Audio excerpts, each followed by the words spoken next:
Why support Trump now? Trump! It's very, very troublesome to be a Trump supporter on campus, which again, I'm not. I've had people who have yelled obscenities to me. I've also had people who have flicked me off. If I could be honest, I don't think either of them has really come out and spoke to college kids. My biggest fear right now is underemployment. And sadly, there aren't that many policies that are related to me. To be quite frank with you, I'm not really excited for this election. It's between like the cholera or the Black Plague. That's how I feel between the two candidates.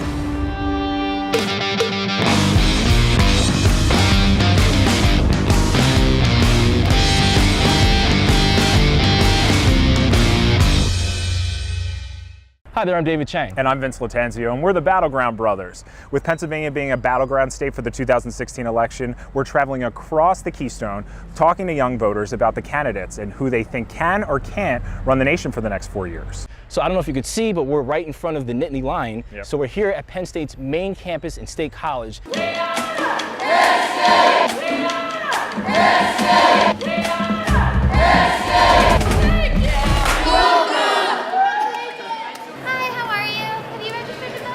The political process is well represented on this campus of 46,000 students. You've got the college Republicans, college Democrats, we are for Trump folks, progressives, and independents. I'm sorry, why should Walmart have to relinquish their profits because you say so? Because it shouldn't be on the taxpayer. The Clinton campaign has an office here. The school is even offering a one-credit course on Donald Trump. Political scientist Michael Berkman is one of the professors developing the class. This is a difficult election for young voters, I think, because you have two candidates who are either 70 years old or close to 70 years old. And now Bernie Sanders, of course, was an older candidate too, but there was just something different about him that really resonated with students. So I think some of them are searching and trying to figure out exactly what they're going to do. The Pew Research Center found millennials, those between the ages of 18 and 35 this year, identify with Democratic ideals more than any of the past 3 generations. Trump in particular has been a divisive figure on campus, especially among Republican students. I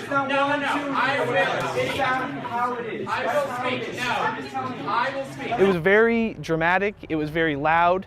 Tim Reams is a writer for the student-run Penn State blog Onward State. He's been following ongoing strife between college Republicans and the group We Are for Trump. The college Republicans chose not to endorse Trump, marking the first time they hadn't supported a presidential candidate since the group's founding in 1940. The decision came to a head in the college Republicans' first meeting. Why support Trump now? Trump! There's people screaming disrespectful chants, there's people screaming Trump, there's people, and they were all adorned in their Make America Great hats again. So is this coming from both sides, or? No, this was just the Trump organization. They had copies of the college Republicans' Constitution.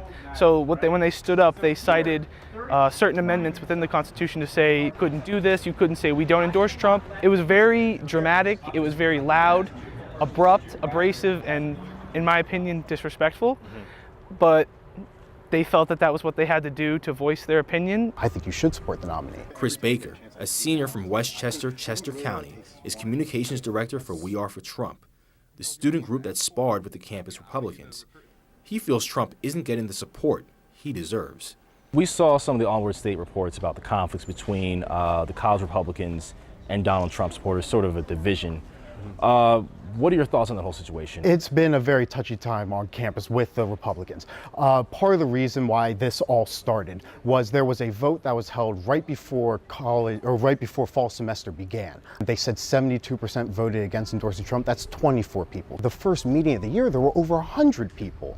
And still, when the Trump supporters came to the meeting, they wanted to have a revote, another vote for an endorsement. That got shut down. If we're not supporting Donald Trump, are we supporting Hillary Clinton? No. And who are we supporting? Let them decide for themselves, these new 90 members, whether or not they want to support the nominee, Donald Trump. Michael Straw is president of the Penn State College Republicans. I don't know who I'm going to vote for if I decide to vote in the presidential election. A lot of people don't understand as well that means we're not endorsing anyone. We're not endorsing Hillary Clinton. We're not endorsing Gary Johnson. Our organization is simply just not endorsing Donald Trump. And no one's being impeded for supporting Donald Trump. You're allowed to do as you wish. What's it like being a Donald Trump supporter on campus?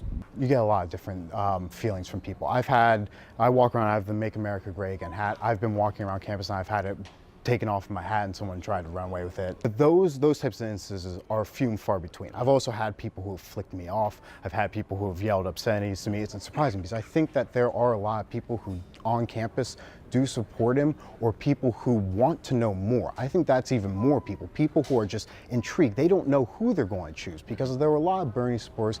They don't know between Hillary and Trump. Penn State was one of the last places Bernie Sanders stopped before the Pennsylvania Democratic primary in April. Turnout was huge, and he had major support from Penn Staters, like many other colleges. You know what? We're going to do a lot better, I think, than people thought we would. His loss to Hillary Clinton appears to have translated into tepid support for her. I'm not so sure about like Hillary because originally I was for Bernie, you know, and he had like more of a plan. Right. Like to be quite frank with you, I'm not really excited for this election just because like neither candidates are really attractive. So is that a sentiment that you see among your friends here, even at school here, or? Yeah, you know what I mean? Like I went to Urban Outfitters one day and I saw like a little sticker and it says, you know, I guess I'm with Hillary or, you know, I don't know, but not Trump though. Between like the cholera or the Black Plague, like, you know, but that's how I feel between the two candidates. There are third and fourth options in the form of Libertarian Gary Johnson and Green Party candidate Jill Stein. Sean Bengali, a junior from Toms River, New Jersey, is a member of the campus Republicans, but voted in Johnson, the former governor of New Mexico. I do have a strong dislike for Donald Trump and Hillary Clinton. That's kind of leaning me towards Gary Johnson. I am a fiscal conservative, and I think Gary Johnson is the most fiscally conservative out of all the candidates. And I do agree with a lot of his social policies, such as his legalization of gay marriage. The thing that I like about Gary Johnson the most is that he has experience governing, and out of all the candidates, he has the best experience, in my opinion. So. Sean isn't alone in expressing concern about choosing a candidate who has the best plan to improve the economic health of the nation. Alec Tyson is a senior researcher at the Pew Research Center in Washington, D.C. Millennials are very concerned about the economy, as are all generations, but millennials have come of age during a very difficult economic period in the wake of the Great Recession, and many of them are still struggling to establish a foothold. Actually, 80% of millennial registered voters surveyed by Pew said that the economy was very important in determining who they'll cast their vote for as president. My biggest fear right now is underemployment. And so right now I'm really hoping that I get into a career or the first entry-level job that actually resembles a bit of what I studied. Ramon Guzman Jr. is graduating Penn State in December. The Central High School grad from Philadelphia's Feltonville neighborhood will be casting his first vote in a presidential election this year. In 2012, he wasn't yet 18 or a U.S. citizen. What are the candidates saying and what policies do they have that you think will help you, or are there none at all? Yeah, there's none in Trump, and I'm still waiting to see what Trump has to say, just for the curiosity of having a smart, knowledgeable campaign. Maybe. My parents are factory workers in Philadelphia, and a lot of their factory jobs are going to Mexico right now. Secretary Clinton has a plan for how are we going to make sure that Americans have American jobs, and that we can have a wage that we can live off of. Sadly, there aren't that many policies that are related to me that I think right now are available. There is the idea of having more jobs, but not necessarily more jobs in fields and in areas where, as a college student, we're really interested in. Seems like they're policies that are going to help your parents and not necessarily you. Yes, yeah. Which is kind of a struggle to, and it's kind of frustrating, considering that my parents are already almost retiring age. When I was growing up, I was in poverty, and there is that poverty cycle. So no matter what you do, it's very hard to get out of that cycle unless you get a higher education. When Bertha Castaneda Guzman was accepted to college 5 years ago, her concerned mother asked how she could possibly make ends meet. Working sometimes 2 jobs to cover expenses, she made it through, but not without debt. By December, once I graduate, I probably should have like about $50,000 in loans. Because Penn State is pretty expensive. Even though I've been able to kind of reduce the cost year by year, it's still a lot on my plate. As a low-income student, it's very essential for me to get a job right after college. I can't have like a gap year or anything like that just because I need to support my mother and I. So it's very important to get that full-time offer. So the pressure's on. She's not the only one feeling it. I'm a junior and I have over 100K debt. Yeah, so it's pretty hard. The American dream of, now you have the ability to do the same thing that your parents were able to do for you, and that's becoming much harder now because, with this debt, you're thinking now I have to pay this debt. This debt is kind of holding me back. So what are the candidates proposing that could ease the burden? Trump hasn't announced a specific plan, only placing blame on colleges for making costs high. Clinton has put forth a plan that combines tuition subsidies, pushing colleges to lower costs, and having students work 10 hours a week to reduce tuition at public colleges and universities to zero. It would apply to anyone whose family makes less than $125,000 a year. But will these economic policies be enough to get young voters out to the polls? Hillary Clinton does have a very strong millennial department, and she is trying to really get, attract to us. But I just feel there's definitely a disconnect between the politics of being in campaigning. I mean, why can't she, or even Trump, get young people out to vote? I mean, 41% of people surveyed by Pew who are registered voters are registered independent. They're not registered Democrat or Republican. Yes. And there's a huge concern about making sure that they're actually going to come out and vote in November. Why is that? We are fickle, a group that goes out to vote, especially when it's convenient for us. So we like to be there for the winner, but we don't like to be there for the whole process.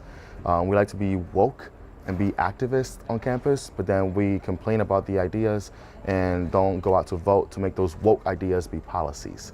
And the thing that strikes me about students today, this millennial generation, as you talk about them, they are incredibly engaged, service-oriented. They do all kinds of stuff. They are very socially oriented. They want to make a better world.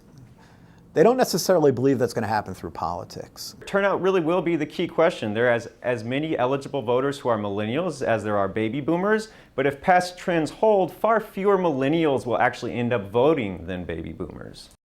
So what did we learn from our visit to Penn State? We learned that students aren't energized by any of the remaining candidates, that while they are concerned about issues like the economy and jobs, they're not sure who has the best plan, and that their final decision may actually not happen until they walk into the voting booth. Next time, we're headed to Temple University in Philadelphia to discuss social justice and the environment. I'm Vince Lattanzio. I'm David Chang. For NBC 10 News.